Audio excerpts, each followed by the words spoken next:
Assalamualaikum warahmatullahi wabarakatuh. Salam sejahtera buat kita sekalian. Oke, di sini saya akan mempresentasikan hasil karya ilmiah saya tentang dua tokoh realisme klasik. Disimak ya. Baik, langsung saja. Di sini saya akan memaparkan hasil karya ilmiah saya. Oke, next. Sebelum membahas dua tokoh realisme, saya akan menjelaskan apa sih realisme itu. Realisme yaitu hubungan internasional yang terletak pada 4 ide pokok paling utama, yaitu pertama, sistem internasional yang bersifat anarki. Yang kedua, negara adalah sebagai aktor terpentingnya. Ketiga, yang berada di seluruh sistem negara merupakan aktor tunggal yang rasional. 4. Masalah utama dalam negara yaitu survivalnya atau kelangsungan hidup masyarakat demi mencapai perdamaian dunia serta kesetaraan.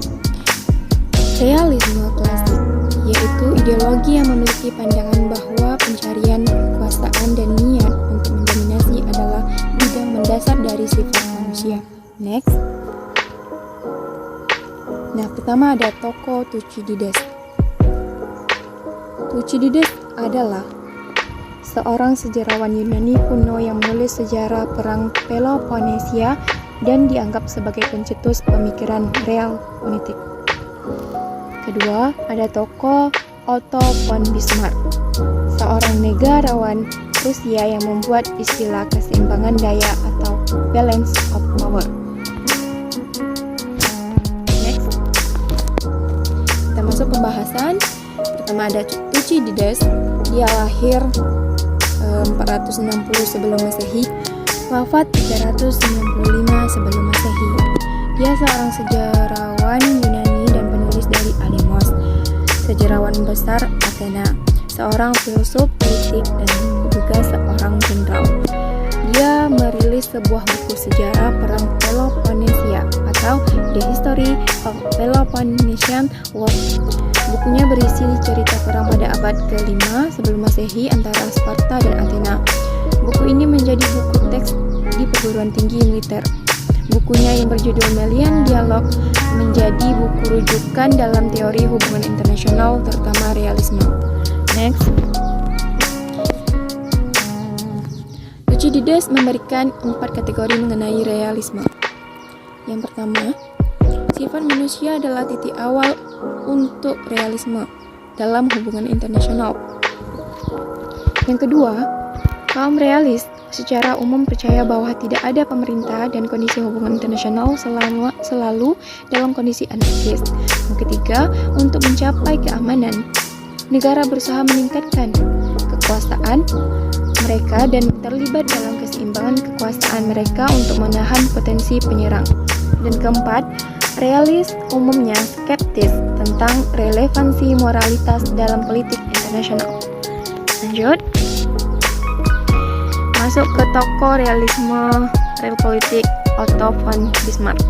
Dia lahir di Prusia 1 April 1815, wafat di Kekaisaran Jerman 30 Juli 1898 pada usianya yang ke-83 tahun.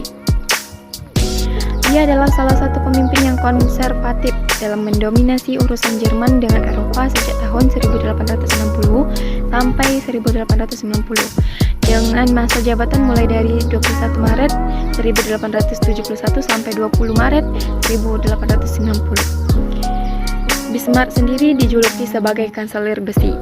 Dia dilahirkan sebagai Otto Eduard Leopold Graf atau Pangeran von Bismarck yang mempelajari hukum di Georg August Universität dan Universitas Hamburg. Sejak tahun 1871, ia menggunakan diplomasi keseimbangan kekuasaan untuk mempertahankan hegemoni Jerman di Eropa. Bismarck juga pernah menjadi menteri ke-9 di Prusia pada tanggal 23 September 1862 sampai 1 Januari 1873.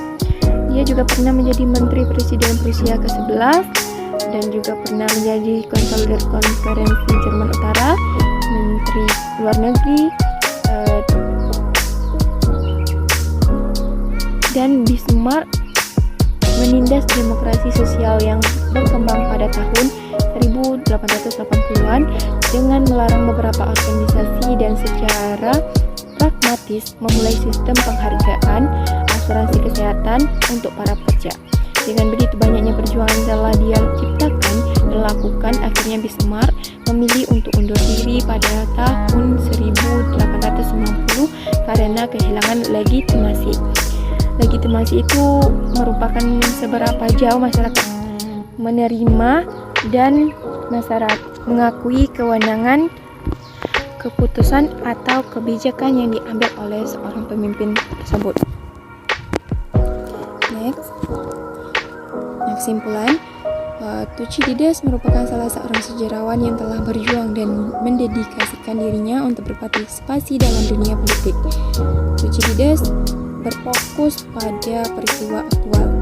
Otto von Bismarck yang merupakan seorang pemimpin yang telah mempunyai dan memiliki jiwa kepemimpinan di dalamnya, begitu banyak hal-hal yang dia lakukan terhadap negara Jerman sehingga menuntaskan semua impiannya demi memajukan negara tersebut. Nah, itulah yang dapat saya sampaikan. Bila ada kata yang salah dan ada sedikit kekurangan, saya mohon maaf. Lebih dan kurangnya saya mohon maaf. Wassalamualaikum warahmatullahi wabarakatuh. Semoga ini bermanfaat bagi kita semua. Amin amin ya rabbal